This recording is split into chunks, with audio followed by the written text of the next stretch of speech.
most of you know about his work, and I think that most that I'm saying he has so many papers or so many citations or the H index or all of the things is that when you wrote papers about all these topics, you finally end up citing papers like criminal study or in this first study. So I think that everybody working on music, on musicians, on language, on sound processing, and know about his work.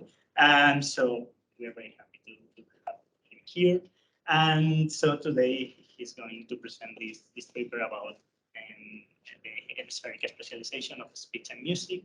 So thank you very much, Rod, for not accepting the invitation, but offering yourself to this talk. Bueno, muchas gracias. Quiero agradecer a Josep sobre todo por siempre ser tan caluroso cuando venimos a Barcelona y me gusta mucho estar aquí entre ustedes en la Universidad de Barcelona. Es siempre un placer y más placer ahora que la pandemia ya no se ha acabado, pero ahí está. So I thought I would tell you today about something different than the music and reward research, because that's something that I think all of you are very familiar with, perhaps, or many of you anyway. And it's work that we've done, of course, in collaboration with here, with Josep and Ernest and several other people. But instead, I thought I would tell you about some work we've been doing for years, actually decades, on hemispheric specialization and the role that it plays in communicative systems, particularly speech and music. And my starting point is, I hope you can read this because I was expecting a bigger screen. My starting point is comes from the fact that I gave this talk in Paris 2 years ago at the Fondation pour l'Audition. And I wanted to, frame it in the context of what they do. And this is their motto, à l'écoute de la vie, which I think is a really cool motto, right? It's à l'écoute de la vida. It's, I like it a lot. And because it sort of captures the idea that, we live in a world of sound, and that sound is really important for us. But I thought maybe I would give this even a broader context than the people there do, because I wanted to put it in a more biological context. And so l'écoute de la vie, well, depends which V you're talking about, which life. So if you're a bat, your sound life is very specific and special because you use sound for echolocation, for navigation, for finding food, and so on. Oops. What happened? There we are. Whereas if you are this species, you have a very different set of acoustical features that are relevant for you. And you use sound in very different ways than if you're a bat, because you don't necessarily use it for navigation, but you might use it for defending your territory or things like that. So the point is that each species has its own unique kind of environmental niche within which its acoustical world is important. And so what about we humans? Well, usually when you talk about the acoustical world of humans, everyone thinks about speech, right? That's the classic thing that everyone, I've seen entire textbooks on sound processing, and it's really all about speech. Sometimes it's about maybe binaural hearing. But of course, you know where I'm going with this, because my idea is that in addition to speech, we have this parallel communication system that we call music. And I would argue that humans are particular in the biological world in having these two parallel systems. And so my whole thesis that I will defend today is that we have these two parallel systems. These two parallel systems make different acoustical demands, and therefore we have two different specializations to deal with them. arguably, unlike other species, which have basically one communicative system, they have one type of acoustical sort of feature that's important. And so they have a specialization. I think we have two, one in each hemisphere, which is why I've separated them. What is this specialization? Well, I think it has to do with the way that the auditory cortex is specialized in the two hemispheres. And I believe most of you are familiar with auditory cortex, but I'm going to mostly be talking about these areas here in primary and secondary regions in the superior temporal cortex. And if we go way, way back to the very earliest days of the first neuroimaging studies that we did, we kept finding this sort of consistent result where speech stimuli tended to show more activity on the left, and melodic stimuli tended to show bilateral activity, but usually stronger right. And in those early studies, we didn't really have a good theoretical model to explain what was going on. We would give a descriptive kind of understanding that there was more activity in one hemisphere or the other, but it didn't really get at what was the underlying reason for these effects. So starting in the 1990s, really, we decided, okay, we really need to understand what's going on here. And we focused especially on the properties of the right auditory cortex in relation to tonal stimuli, because there was much more work to be done there compared to research on speech, which was much more common. So one of the very first studies that we did with Ingrid Jansrud at the time was to study patients with lesions of the right primary auditory cortex. And we just asked how this lesion, if it was on the right or on the left, would affect this very, very simple task of pitch discrimination. So you get two tones, you have to indicate if they're going up or down in pitch, and then it's a classical psychophysical task where you titrate the difference until you find the threshold. And what you see is that the patients with this lesion on the right have a really elevated threshold for performing this task. They can still perform the task. They just need a very large difference between the tones before they can tell which way it's going. This is in contrast to the control subjects, but also patients with lesions on the left who actually were marginally better than those than the controls.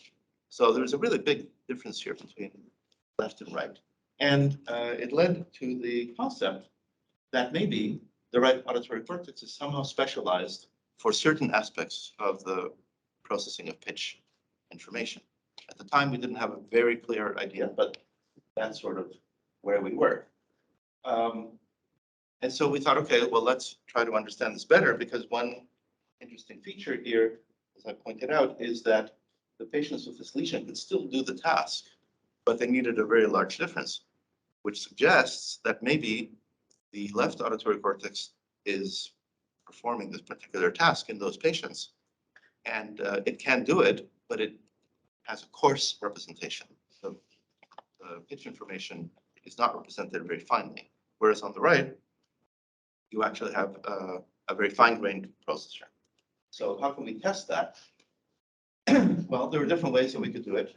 This was a study done by Krista Hyde, who very, very sadly passed away last year at a very young age.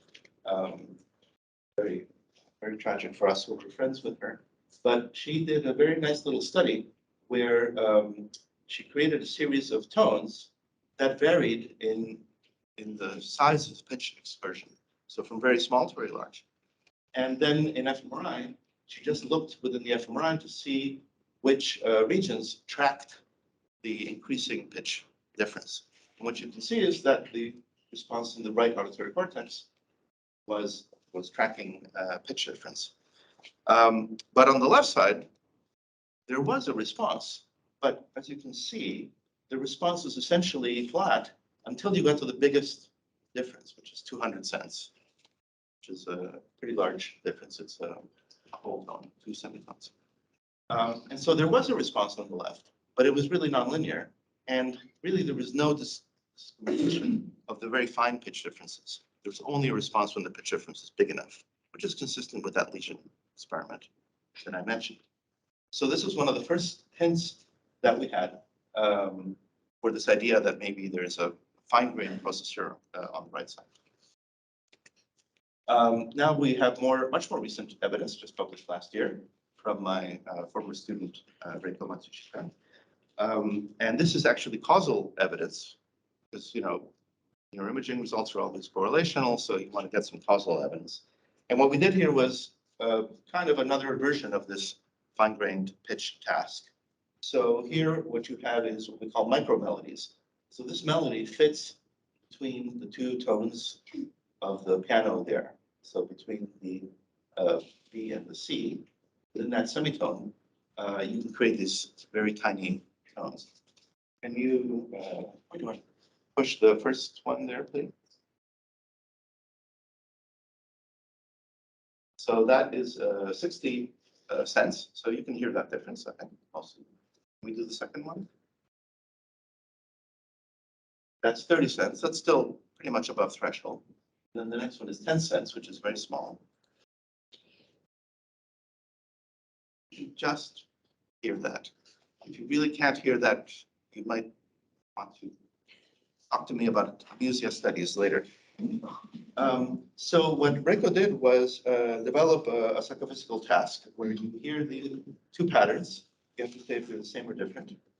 And then she did a learning task using transcranial direct current stimulation to see if we could alter this fine-grained pitch processing by stimulating the right versus the left side with ECS. So I won't go through the whole details, but it was a 3-day procedure. And the cool thing was that we actually did the stimulation inside the MEG scanner, which is sort of tricky. And our colleague, Sylvain Baillet, who runs the MEG machine, was a little panicked about putting wires in and running a current through the extremely sensitive device. But it's possible to do it, and there are artifacts, but you can correct for them. So this is how we did the psychophysics, a classic psychometric curves. We had people do the task, and then we plot percent correct as a function of the size of the pitch intervals. Here are the results. So in red, you see the participants who were stimulated on the right side. And so everything's normalized to 0. And so they fail to learn over 3 days. Their thresholds actually go slightly up. They don't learn to do this task. Whereas the participants with stimulation on the left side and the control ones who received sham stimulation in the dotted lines, they improve their thresholds over the 3 days. So there's a big difference between the two groups already on days 2 and 3. This is causal evidence that when you disrupt in some way the activity of the right side, it disrupts the behavior. And then because we have MEG, we can actually look at the underlying consequences of the stimulation. And I won't go into all the details here, but basically, when you stimulate over the ipsilateral side, you get a decrease in the amplitude of the N1 over the side that's stimulated. But the stimulation on the right side correlates with the behavioral change. Stimulation on the left side doesn't do anything. It doesn't do anything on this task. It might have some effect on some other task, but this being a pitch task, it doesn't really have any effect. So it does decrease the N1 on the left, but that decrease is not particularly relevant for the pitch task. So I think this is nice causal evidence for the role of the right auditory cortex. We have other evidence for the role of the right auditory cortex. This is from Emily Coffey's work, where we measured the frequency following response. We just had 2 days of a conference on that. And we found this very large asymmetry. The vast majority of individuals show a stronger amplitude on the right compared to the left. This is what it looks like when you plot it. And this has been actually replicated by various people, including Carlos's group here. So it seems to be a consistent finding. Again, suggesting that at the level of even encoding of periodicity, the right auditory cortex is in a special job, and that's confirmed by the fact that pitch discrimination thresholds correlate with this amplitude on the right, but do not correlate on the left. Again, there's a brain behavior link. Okay, so now we have evidence from fMRI, from TBCS, from MEG that the right auditory cortex is specialized for this fine-grained processing. But what we need a bigger model to explain what that is. So now we have a good sort of a better understanding of it, but we're still lacking sort of a model. So to think about this, we go again back in time a little bit to some work where we were looking at not only pitch, but also temporal features. So I just showed you all the research on the pitch encoding. But with Pascal Belin, we did a study a long time ago now, where we wanted to contrast the this fine pitch ability with temporal ability. So without going into all the details of this experiment, we presented a sequence of tones whose pitch intervals got smaller and smaller and smaller. This again, similar idea in all of these experiments. But the more interesting thing that we did here was that separately, we took tones and made them go faster and faster and faster. So we are modulating the frequency content, but not the temporal content in one case, and modulating the temporal content, but not the frequency content in the other. And we see bilateral responses here, but stronger on the right for the frequency manipulation and stronger on the left for the temporal manipulation. This is one of the first studies that suggested that it's not just that the right auditory cortex is specialized for frequency processing, but there's a complementary specialization of the left for temporal processing. That idea had actually been proposed long before we did this experiment, mostly coming from the speech literature, this idea of rapid temporal processing being important for speech, had been proposed by lots of people, Paul Talal and quite a few others. I'll skip this just to say that this sort of result that we obtained has been found by many other labs in different contexts. I don't have time to go into that, but what we proposed as a kind of underlying theory with Pascal and Virginia back in 2002 was this idea. We said in this trans paper that our argument is that the auditory cortices in the two hemispheres are relatively specialized, such that the temporal resolution is better in the left and spectral resolution is better on the right. And that's sort of the model that we're still sticking to it. Now we have even better evidence for it. So if this is the conclusion, then we have to try to understand physiologically, where does it come from? So far, you could say, okay, well, you have causal evidence, blah, blah, blah, but you don't have a good physiological reason why these differences might show up. So I will give you some physiological evidence. Let's see what you think. And it's going to come in two types. First, I'm going to look at connectivity profiles, and then I'm going to spend a bit of time talking about spectrotemporal modulations.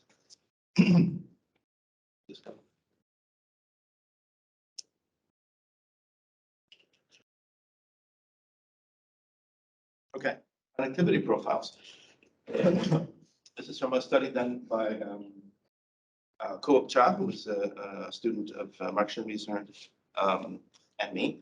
And in this study, sort of a very simple study. So it's an fMRI study where people are just hearing tones, 8 tones of 8 different frequencies spanning a wide range.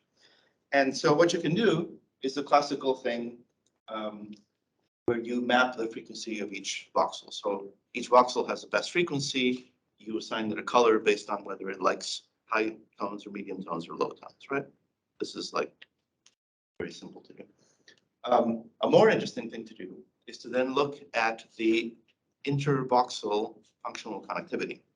So we're used to thinking about functional connectivity in terms of, region A versus region B, but you can do it at a voxel by voxel level. We're certainly not the first to do that. And so the way it works is that, I don't know if you can see the crosshairs here, but what you're doing is selecting one voxel at a time. And you're saying, okay, how much does the activity of this voxel correlate in terms of its time course with all the other voxels that are active? And so if it has a high correlation, you put a yellow color. And if it's got a low correlation, you put a black or orange color. And so we do that for each and every voxel. So you can see, for example, here is one that is correlated with the voxels that are nearby, but not very much with the others. Whereas this one is correlated with all the voxels that are nearby, but also quite a few distant voxels over here, over here. So it's just a simple arithmetic operation, really. The interesting thing is that you can combine these two things, because now for every voxel, we know what its frequency is. We know how interconnected it is with some other voxel, and we know the frequency preference of that other voxel. So we can see if there's a relationship between degree of functional interaction and degree of frequency tuning. And what we see is this. So here I'm plotting the correlation coefficient from the functional connectivity analysis as a function of delta frequency, so the difference in frequency between every pair of voxels, right? This is summed across all possible pairs of all possible voxels in the. And what you see is that if you look on the right auditory cortex, it's got a very sharp, steep function. That means that voxels in the right auditory cortex prefer to talk to other voxels that have the same frequency tuning. And they don't want to talk to the voxels that are far away in tuning, right?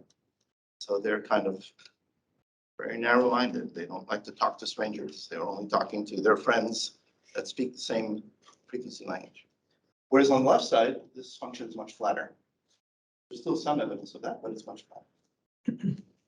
And so the way we interpret this is that on the right side, the functional connectivity reflects spectral segregation, because voxels are in contact with each other that have very similar tuning. So it's very sensitive to tuning, very sensitive to frequency. Whereas on the left side, you have more integration because the tuning is less relevant for the voxels on the left side. So we think this fits in very well with this concept of more fine-grained spectral resolution. And in fact, we think this is maybe part of the physiological mechanism underlying that. Okay, that's for connectivity profiles. Now, spectrotemporal modulation, I'm going to spend the rest of the talk trying to explain a little bit about this, because I think it's actually super critical and ties together many of the ideas that I've been talking about. Okay, so this is a spectrogram I think you are all probably very familiar with whenever we look at speech sounds, or this is actually from Tunison, who studies birdsong. So we're used to looking at this representation of sound. It's basically frequency as a function of time. Right? So as time goes on, different frequencies are observed, and you can see sort of formant patterns. You can see the individual harmonics of the sound. This is what you have in every textbook of psychoacoustics. But various people, including Tunison and Shihab Shamma and other neurophysiologists, were very inspired by the work in vision, where you take a complex visual scene and you deconstruct it into based on spatial frequency filters. So you have different filters that have different orientations and that have different different resolution. And the idea in computational vision is that you can actually build a better visual processor of a scene if you decompose the stimuli according to spatial frequency filters, rather than the classic Hubel and Wiesel edge detectors and gradients and things like that. So these guys applied the same logic to the auditory world. And it's a little bit complicated because in audition, we don't have, a horizontal axis and a vertical axis, right? What we have is time and frequency. Those are the only two dimensions. But you can actually come up with a representation of sound which takes into account the amount of energy at each level of spectral-temporal modulation. And that's represented here by these little colored things. So on this axis, we have temporal modulation. This is how fast things are changing. And over here, we have spectral modulation, which is how dense is the spectral information or how sparse is it. So for example, if you have a sound in the spectrogram like this one, which is some kind of a sharp onset, something in the sound that is fast, you will have a high temporal modulation because it's an event that's occurring quickly. But you notice that the event covers a lot of frequency, and therefore on the spectral axis, it is very low. Whereas compared to that, let's say an area like over here, which has a rich harmonic content, but is relatively steady, looks more like this, more like a horizontal. And so that would come over here. It's steady state, so its temporal modulation is very low, doesn't change a lot, but its spectral modulation is high.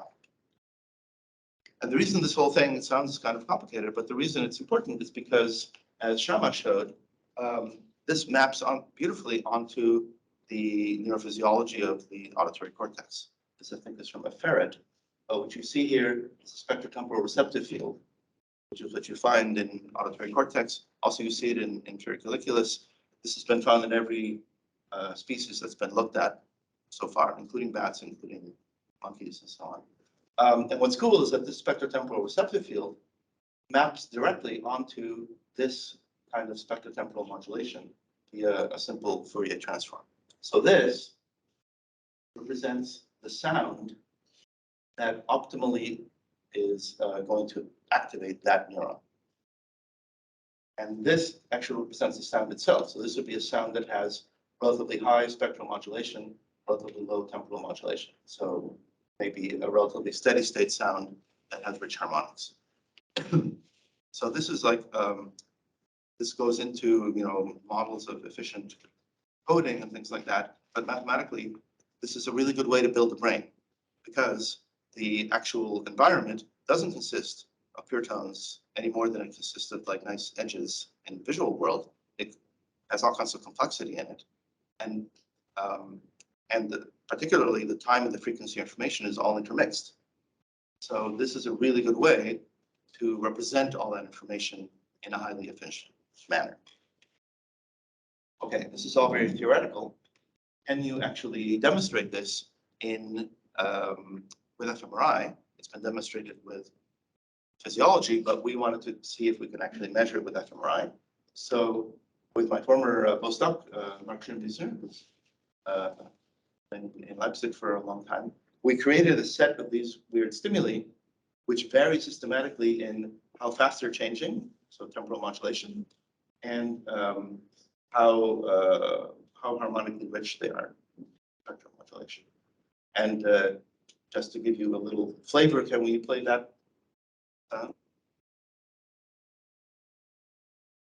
Space Invaders game, 78, I think.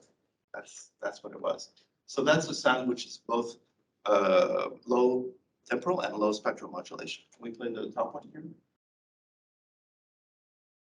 It's not slow, but much more rich. Whereas this one is going to be very fast. That's when you're zapping the aliens. Right? And so what we did was we did an extremely laborious experiment. We presented this array of 64 stimuli to people while they were in the scanner, and then just looked at the response profile across all 64 stimuli. And what we saw was that, for example, this particular voxel showed a preference for this particular combination of spectral and temporal modulation. So it likes that particular combination of features. So this is very much like what Shama showed in the monkey, except we're looking at a voxel, right? A voxel in a 3D scanner that has, I don't know, I think it's like two millimeters on the side. So there's thousands and thousands of neurons in there. But it means that the neurons must have a common tuning within a voxel. Otherwise, we would just see a homogeneous cable. This is one class of voxels. This is just examples of many different voxels. Some of them, prefer particular combinations. Others really like a particular spectral modulation, but don't care much about temporal modulations. So they're kind of horizontal. Others have this vertical thing, which means that they like certain temporal modulations, but don't care about the spectral modulations. And others are more complex. Okay, so armed with that, we can start to ask, well, how does this fit with all of our previous ideas about the processing of frequency in the context of music and speech? So here's a little exercise that I did just for fun. I took two speech samples, one in Mandarin, one in French, just to be very different languages. These are the spectrograms. This is what we're all used to seeing. And then this is the spectrotemporal modulation that you get from this. Right? This is not an experiment. This is just a recording that we put through the algorithm. Notice what happens here is that you get a lot of activity down here in the, there's a lot of temporal modulation going on, but not much spectral modulation. I then chose two of my favorite musical pieces. This is Piece by Piazzolla, and this is Bach. This is the Passacaglia fugue. So this is the pedal part, and then it goes on to the rich harmonic part. This is Oblivion, but and when you look at the music, it's very different from the speech, right? Look at the patterns. The speech is really entirely confined to the temporal domain, or almost entirely. The Mandarin has a little bit of spectral modulation, which is interesting because it's a tonal language, of course. Whereas the music is all in the spectral domain, right? Yes, there's some temporal modulation. You can see it over here a little bit more in the Piazzolla, because I think it's got a lot of faster moments. But it's pretty striking, right, when you see them like that. Previously, David Popel's group had shown on the temporal side that there's something going on here. When they looked at speech, many different samples of different languages, they found an average temporal modulation of around 5 to 6 hertz, much faster than the average temporal modulation of various kinds of music, rock music, jazz, symphonic music. So they have seen part of the story that we're showing, but they didn't look at the spectral side. Now, a problem with this study and with this little demo that I just showed you is that, of course, we're only sampling a couple of languages here. We're only sampling basically only Western music. So somebody will stand up and say, aha, but you have not actually demonstrated this is universal, etc. I don't want to use the word universal necessarily, but we can actually look at this in samples from around the world. And I'm very lucky to have a collaboration with my friend Sam Mayer, who's at Harvard, and Philippe Albouy, who's my former postdoc. They're also both really, really good papas. The only photos I had of them were holding their babies. They're such lovely, warm human beings. What Sam has done is he's got a paper coming out in Nature Communication, I think, on this sample from all over the world. So they went, or they collected recordings from all over the world, many different societies in different continents, where people were asked to just speak, and they recorded them, and they were asked to sing a song. Simplest possible experiment, right? Except you have to go to Papua New Guinea and find a remote place and you bring your recording and you ask people, would you sing a song for me? But they do it, and people are very happy to sing.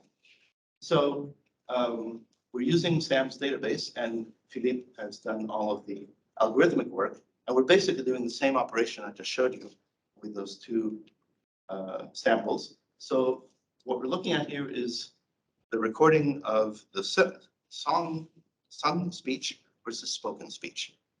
There's music versus speech, or there should be song versus speech. And we do that for the samples from each of the societies. There are 21 different societies from, downtown Toronto to South Africa and Quechua tribes in Peru and people in Lapland in Norway. And so what you're seeing is the difference in spectrotemporal modulation across those two domains. And this is what it looks like. This little Rorschach is telling you that when you contrast song versus speech, you get much more stuff happening in the upper range of spectral modulation. Compared to this is the opposite contrast, speech versus song in blue, and there you get much more happening in the spectral modulation. In fact, centered around 6 to 8 hertz, which is just what Bing and Popel had shown. So very clear distinction between these two, right? And this is a heat map for all 21 societies to see, because maybe this is driven by only a few groups and the others have no preference, right? But in fact, we do get an overlap. All 21 societies, when you ask people to sing in all of these different societies, what they do with their vocal tract is generate some kind of spectral modulation in that range. They do other things too, which is sort of interesting. So it's not that that's the only thing they do, but they all coincide in that. There's a lot of variation, a million different kinds of singing, but to me it's very striking. And Philippe also did a nice ladder classifier to the data. So he feeds the spectrotemporal modulation space into a classifier and asks it to decide, is it speech or is it song? And for every one of the societies, we get above chance performance. Some of them are low, but many of them are high. And when you look at the classifier, see where the information is contained, that allows it to classify on average around 60 or so % correct. You see that it's centered on that same spot with another one over there. So this is obviously the speech. This is obviously the song. So just knowing the spectrotemporal modulation content allows you to determine reasonably accurately if someone is speaking or singing, which I think is kind of. Now, in the last part of the talk, I'm going to look at this spectrotemporal modulation phenomenon with brain imaging. So one thing you can do, one interesting thing you can do using this approach, which I already showed you before, is to selectively filter out some of the temporal information or some of the spectral information. And this again was something that Tunison did for his experiments on birdsong. So we did it again with Philippe and Benjamin Morillon in Marseille. And what we did was we take the original sound, convert it into the spectrotemporal modulation space, and then we create a filter which preserves only the spectral information or only the temporal information. And then we reconstruct the original sound. So the effect of this, you can see it visually. The effect is when you remove the temporal information, or most of it, you have these smooth things. So all of these variations, all of the rapid changes that were in speech, it's like you've taken a brush and you've smoothed it. So it's now smooth in the temporal dimension. But in the spectral dimension, it's basically unchanged. And vice versa here, right? Now we're losing all the spectral information, but all the temporal information remains. So we applied that to songs. The songs have both speech content and melodic content. So it's nice because a single stimulus has both dimensions bound up in it, right? They're not separate, they're like acoustically merged. We went to a lot of trouble. We hired a composer to write these particular songs. And we hired a soprano We laboriously had to record 100 stimuli because we have 10 different sentences and 10 different melodies. Actually, we had 200 stimuli because we had one entire set in English and one entire set in French. So just to make life more interesting. So this is sort of what a typical song looks like. So I'm going to start by playing the original song.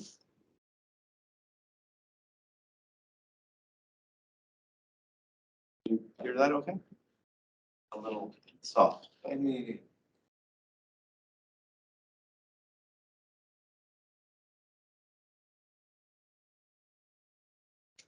Well, you get the idea. Now, we're going to alter it by degrading the spectral content. So if we play the second one.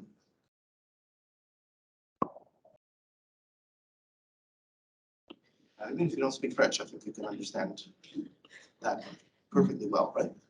And this is the maximum spectral degradation.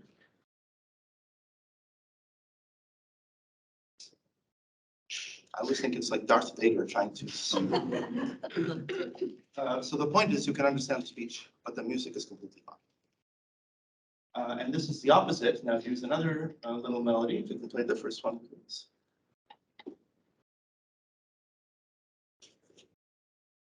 Now we're going to degrade it temporally.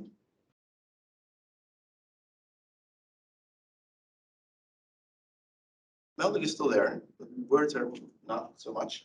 And the third one. I'm sorry, it's not loud enough, but you still get the contour. But the words are not. And so I don't even have to show you the data because this effect is so obvious, right? But anyway, this is data talk. So here we have spectral degradation, and the sentences are shown in blue, the melodies are shown in red, orange, and what you can see is that the more you degrade, the more the melodies become impossible to perceive. But look, the speech is completely flat. Remove all the spectral information, it doesn't matter. This, of course, is why cochlear implants work, right? Because with just a few channels in your cochlear implant, you have very poor spectral content, but you have the temporal content, so you can understand speech. And then the next one is the opposite. When we degrade temporally, we have the exact opposite effect. So the melodies are essentially flat. Doesn't matter what you remove from them, they're fine, but the speech becomes comprehensible. And because we had French and English stimuli, we had French and English listeners, we get the exact same effect in both groups. And of course, someone's going to raise their hand and say, aha, but you evil Westerner, you're only looking at Western languages. So we went to my former postdoc, Yidu, who's in Beijing, and she did this whole, repeated this whole experiment, creating a lot of trouble to create Mandarin versions of these stimuli. And this is unpublished, but basically it's the same effect. You remove the spectral information, even from a tonal language, it just doesn't do anything. Perfectly flat. This is a little less clear, but it's the same direction. When we remove the temporal information, we do get a reduction in Mandarin. So we don't think it's confined to any one language. Okay, now we're going to apply this whole concept to brain imaging. So the first step is to ask people to listen to the songs, which contain both melodic and speech information. We scan them. And we then have the classifier figure out, we ask the classifier to determine which of the 10 melodies was presented. Or we ask the classifier to determine which of the 10 sentences were presented. Remember, we have 100 stimuli, right? So it's perfectly orthogonal. So if you know which melody it is, that doesn't tell you which sentence it is. It could be any of the 10 or vice versa. And so we do this with a standard searchlight approach. We ask, where is the sentence content decoded? And there it is, left side. And then we ask, where is the melody content decoded? And there it is on the right side. And this is what the classifier looks like. This sort of looks reminiscent of something we saw 30 years ago, right? Except at that time, we really had no idea what was giving rise to these effects. I think now we can say it took us 30 years, okay, but I think we have a slightly better concept of what's going on. That's just showing of the global effect. What about the spectrotemporal effect? Well, when you look at the decoding within the left or the right, as a function of temporal or spectral deprivation, look what happens. On the left auditory cortex, when you ask the decoder to determine which of the 10 sentences was played, under temporal degradation, the decoder falls apart, 0, cannot do this. Whereas under spectral degradation, it can do reasonably well. This is above chance performance. It's around 57%. The left auditory cortex is not very good at melodies anyway, so it doesn't show much effect there. And on the right, you have the exact opposite. This is actually a triple association, which is like the first and last time I'll ever see one of these in my life. But on the right auditory cortex, if you degrade temporally, the melodies are not affected. Right? The classifier is still able to correctly classify. Whereas when you degrade spectrally, it just drops to 0. The right auditory cortex is not very good at sentences anyway, so it doesn't matter if they're degraded or not. Data point. We really wanted to nail this down, and the reviewers were not, we thought it was so cool, but the reviewers were like, yeah, but what about this, what about that? One of their questions was, yeah, you're looking at the overall performance of the classifier, but you're claiming that that means that the brain data, like, you know, you're claiming that this parallels behavioral data, right? But you don't really have the proof that that's actually true. So to look at that, you need to look at the confusion matrix. You need to look at the errors that are made, both by the listener and by the classifier. And we have that information, right?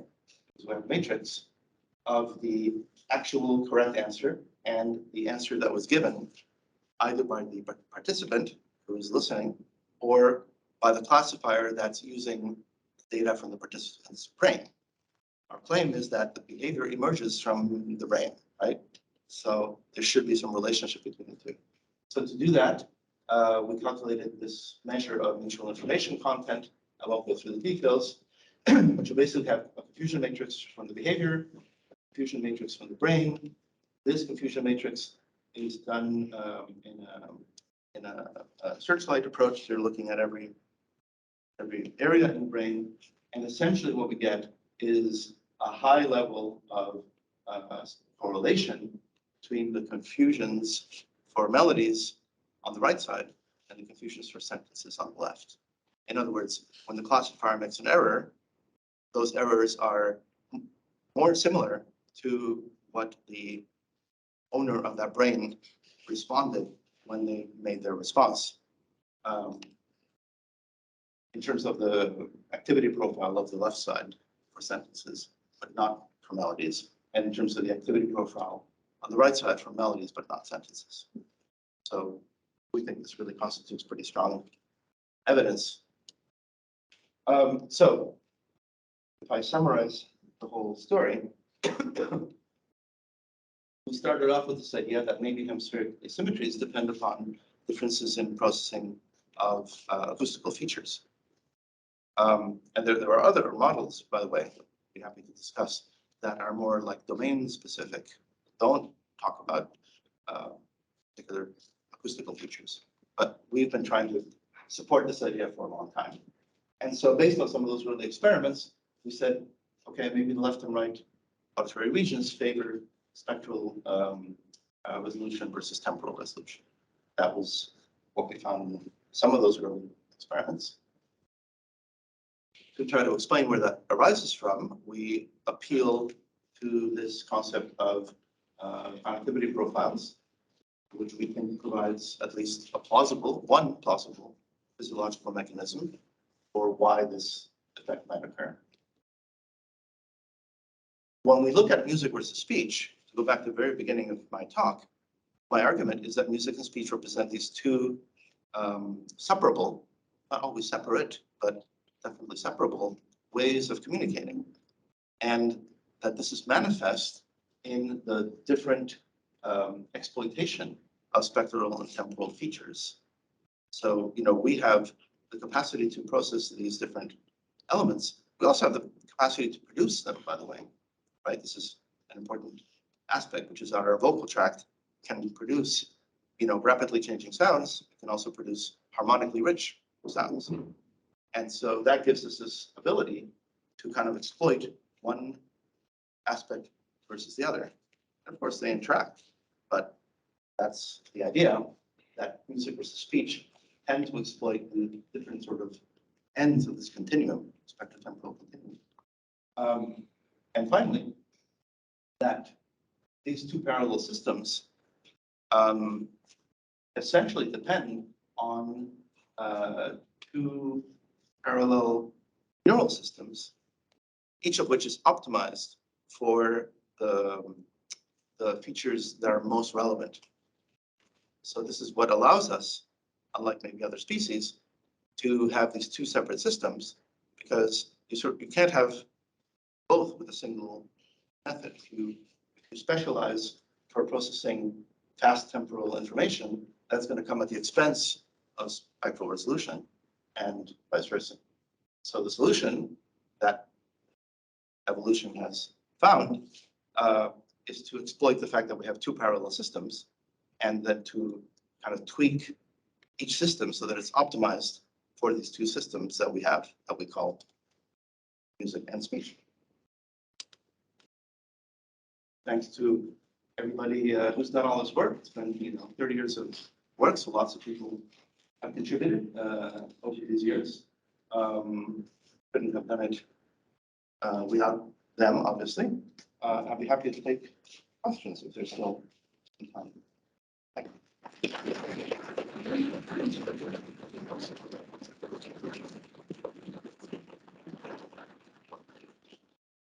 Time for questions. Thank you very much. It was great to have this overview on the research all those years. I mean, there are differences for sure between music and speech, but we also know that in speech, the melodic part or the prosody is also very important, especially for the syntactic part. And we need to integrate these two types of information. So what is your view, or how do you think that these two interact or integrate so that we can take benefit of both? Sure, that's an excellent question. Thank you. It's clear that prosodic aspects of speech depend on spectral modulation, along with other features that are not necessarily spectral.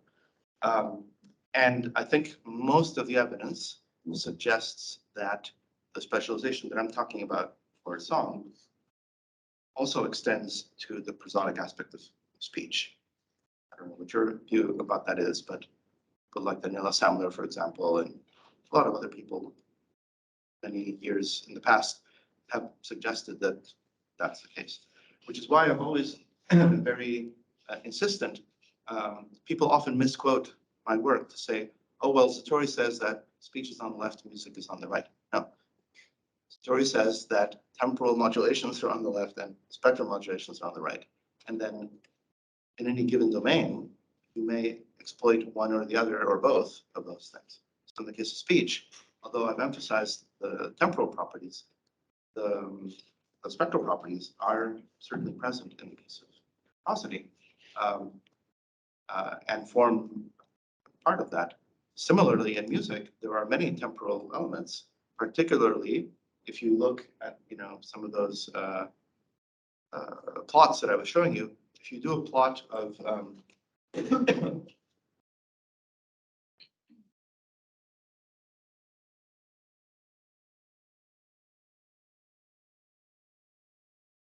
go back. Can you?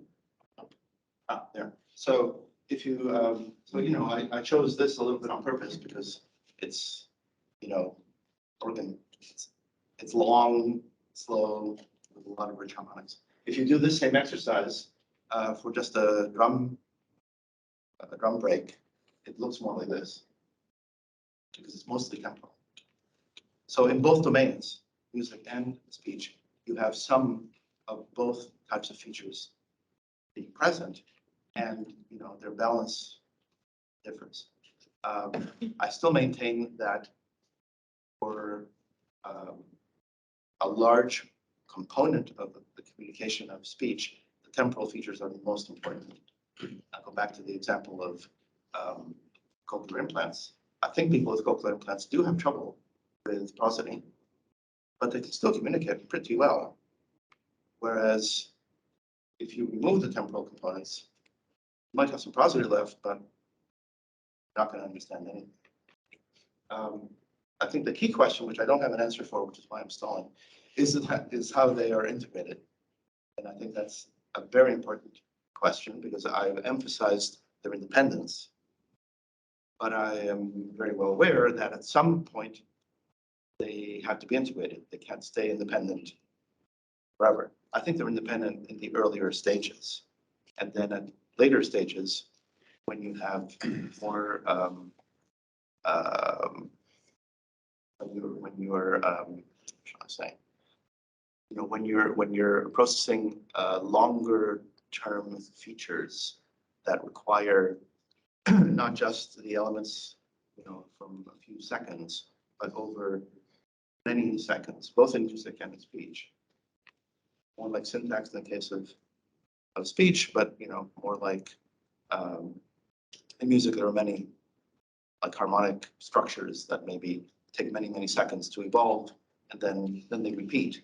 So you have to have some representation of that evolution over time.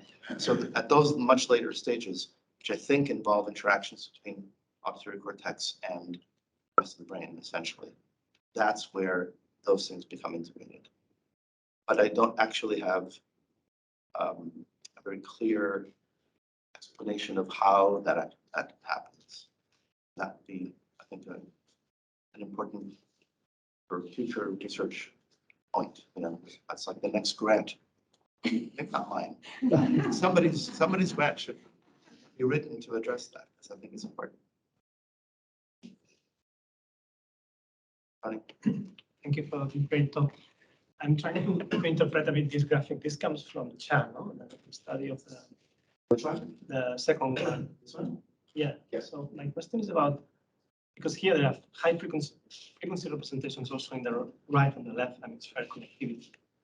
So, but it's only sense, it seems to be that the difference is sensitive to the right. But my point is, to which extent they communicate about that? Because it seems like the right hemisphere is also communicating with the left for the frequency interpretation. So how do they orchestrate that? It's very interesting. And the second is related to that, what happens when there is a lesion? One takes over both functions or? Yeah. So when there's a lesion, that's a little easier to explain. Because if you remember one of the earlier studies that I showed lesion patients, it looked like the other hemisphere was taking over, but this is why the patients with right-sided auditory cortex lesions required a big difference in frequency to do the task. Also, the patients with left lesions required a very small difference in frequency, even better than normal. And that's always puzzling, but I think it could be, it's very speculative, that if you have a lesion on the left, your only system that remains is one on the right, which is really good at frequency discrimination. So maybe the one on the left is just adding noise when it's normally processing. If you remove it, the one on the right is able to actually do better. It's very speculative, but we've seen that effect in two different studies. So with respect to lesions, I think it's a little clearer. With respect to interhemispheric communication, it's sort of related to this question about, you know, I've really emphasized the hemispheric separation, segregation, but they do need to be integrated. When we looked at this, we did look at cross-hemisphere patterns. It wasn't particularly clear. This difference emerged only when you looked within Actually, this emerged only within the right core area and within the left core area. So as soon as you went more distally to the rest of the superior cortex, this big difference appeared. So that might also be a hint that way similar to what I was saying before, which is that when you look at the earlier part of the processing stream, that's when you see these bigger differences emerging. But then as soon as you go beyond the early processing, maybe those differences are already kind of taken into account, if you will, in building bigger representations that don't depend so much on the acoustical content. And we know this is a characteristic of hierarchical processing streams, right? Is that the further along you go, the less tied it is to the original energy in the environment, and the more abstract it is, right? We see that in vision as well. We have face sensitive regions, or whatever. And that makes sense in terms of models of perception, right? You need the early stages to decode the actual information that's present in the environment, but then you also need to have more abstract representations so that you can actually operate on the world, because the world keeps changing all the time, and objects keep moving around and have different properties. So again, it's an answer that is not an answer, but I was also sort of how I'm wondering if thinking of it. you record that locally, intracortically in both right and left, you might be seeing oscillatory difference between they seem to be functioning at different levels. Yeah. So these are I don't know if this. Yeah, Anis Giraud's done a lot of work on oscillatory differences between left and right, along with Benjamin Morillon, and it sort of fits, this idea that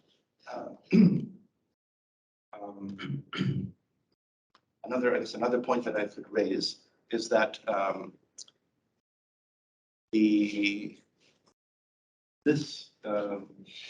features between right and left might also be related to a more kind of local circuitry for speech, so that if you look at things like oscillatory patterns from left on the cortex, there's a very tight coupling with inferior frontal gyrus, which makes sense in terms of classic speech models, and less so with the opposite hemisphere. But when you look at those same types of connectivity profiles from the right, it looks like it's much more diffuse. So that maybe is also part of the answer here, that there is interhemispheric integration, but it's not necessarily symmetrical. You may have more influence from the right going to the left than you do from the left going to the right.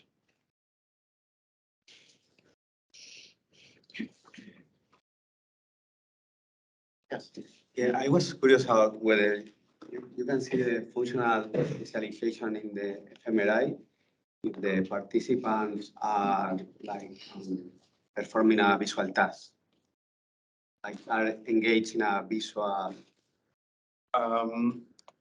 Yeah, I think, I'm trying to think of an experiment that's actually tested that, but my answer would be yes. I don't know any reason why.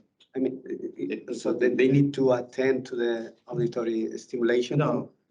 So they don't need to attend. I think there are various experiments that we and other people have done, like with the frequency following response, for example. People are watching a movie or something, and you see this effect pretty strongly. And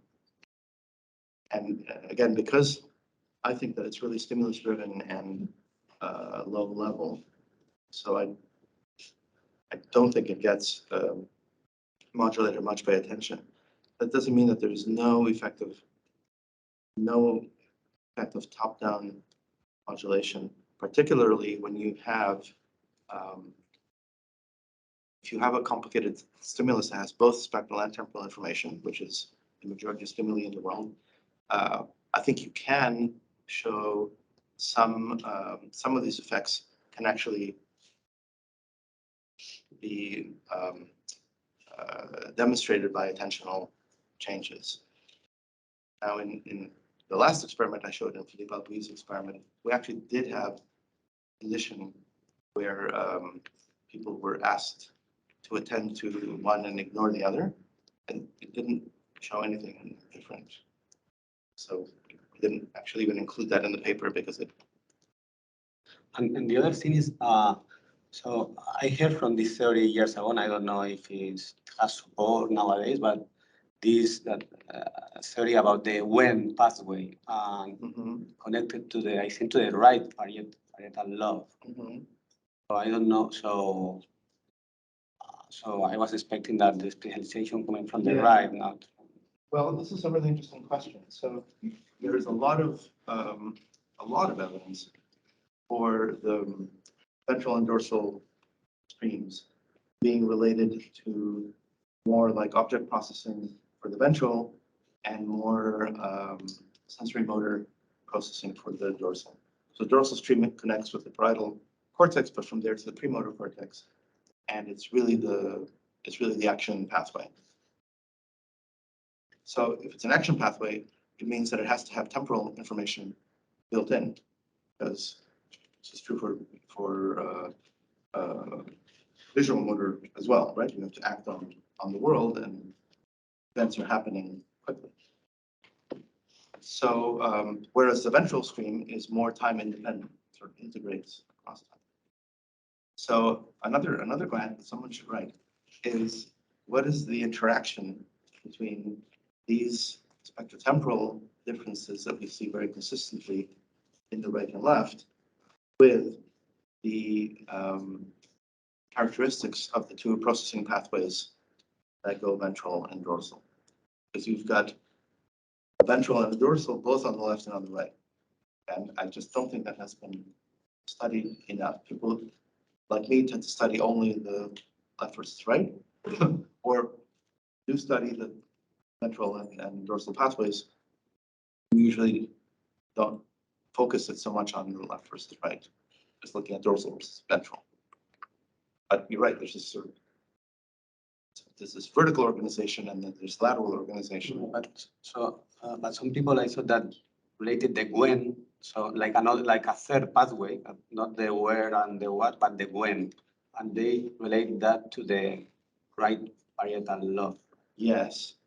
But I don't think the dorsal pathway is correctly characterized as a where pathway. I think it's really a sensory motor pathway. Which is why spatial information and temporal information are both there. Because if you're going to act, if you're going to have an action, you need to be able to organize your muscles both in space and in time. So I think that idea of a where pathway, I don't know, Joseph Rostrberg was popularizing it a few years ago. But even in the visual domain, I think many people have changed their mind about the what and where. I know it's in every textbook, but if you read like Mel Goodale's work in the visual domain, visual motor domain, I think the evidence is now very strong that the dorsal pathway is best described as a sensory motor integration pathway. So whether within the dorsal pathway on the right or on the left, is one on the right maybe, does it have better temporal resolution? I don't know, but my ideas would suggest that one on the left has the better temporal resolution, but the evidence is really not very clear. So.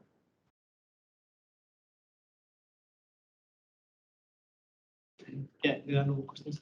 I was thinking on this paper you have like a study with Sumner where you see the classifier, and some languages that doesn't seem to be especially well classified. Do you know anything about that?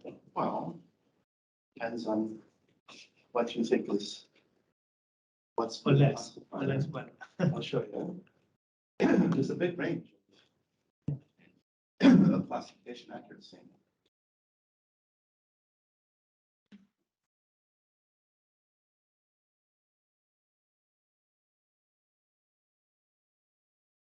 So the range of classification goes from 58% to 100. across the 21 different groups. So it's a huge range. This is the ROC curve. You can see, I mean, I don't know, to me, we're all about chance. That's what I care about. I think it would be interesting to then see, like, what is it about this particular group? I don't know who these people are. The letters are a little obscure, but I would like to then, I think musicologists might want to now say, okay, well, are these societies, when they sing, do they do something a little unusual? Maybe. Like what characterizes those groups, even though they still show the same pattern, but they're doing something else too, in addition to that. Whereas this group, where they are really relying on that cue. So I think you could reverse engineer it a little bit. This is why I don't like to use the word universal, because anyway, you can get big trouble these days if you say anything is universal. I'm just saying it's cross-culturally present. That's what we see. But that doesn't mean that it's even necessarily the only feature. It certainly isn't the only feature. So I think that would be an interesting outcome of this sort of research, is to identify these differences. The other thing is that maybe these groups have something in common, you know, in terms of their musical system compared to those groups. There is one other thing that we did that's not shown here, which is that this is using a leave one out approach, where you train the classifier on 20 of the data sets and you test on the 21st. But we also did it training the classifier on all the music from one continent and then testing on all the other continents.